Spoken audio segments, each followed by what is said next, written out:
ઘટના ખૂબ દુઃખદ છે અને દિવંગત બધા લોકોને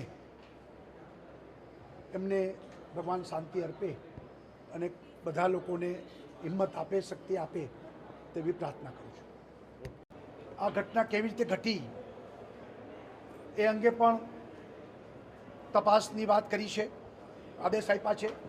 મૃતકની બધી વિધિ ઝડપથી પૂરી કરી અને એમના પરિવારને મૃતદેહ સોંપી દેવામાં આવે આ પ્રકારની પણ સૂચના આપી છે. અમદાવાદ પ્લેન ક્રેશ, સિવિલ ઇજાગ્રસ્તોની મુલાકાત બાદ પીએમ મોદી ઘટના સ્થળે પહોંચ્યા છે. વાત કરીએ પ્લેન ક્રેશની ઘટના બાદ રાજ્યના નેતાઓ અને મંત્રીઓ ઘટના સ્થળે દોડી આવ્યા હતા. કેન્દ્રીય ગૃહમંત્રી અમિત શાહે પણ ગુરુવારે સાંજે ઘટના સ્થળે મુલાકાત લીધી હતી.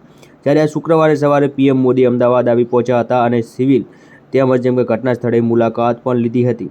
અમદાવાદના મેઘાનગર વિસ્તારમાં 12 જૂન 2025 બપોરે એર ઇન્ડિયાનું વિમાન ક્રેશ થયું. આ વિમાનમાં કુલ 242 લોકો સવાર હતા. પ્લેન ક્રેશ બાદ સમગ્ર ઘટના હાહાકાર મચી ગયો છે અને ફાયર બ્રિગેડ, એમ્બ્યુલન્સ, પોલીસનો કાફલો ઘટના સ્થળે પહોંચી બચાવ રેસ્ક્યુ ઓપરેશન હાથ ધર્યું હતું. આ કામગીરીમાં બીએસએફ અને એનડીઆરએફની મદદ લેવામાં આવી હતી. આ ઘટના પહેલા સવાર ફક્ત એક જ વ્યક્તિ બચી ગયો છે. તો દોસ્તો તે ચમત્કાર કહેવાય, કારણ કે એક જ વ્યક્તિ તેમાં બચી શક્યો છે.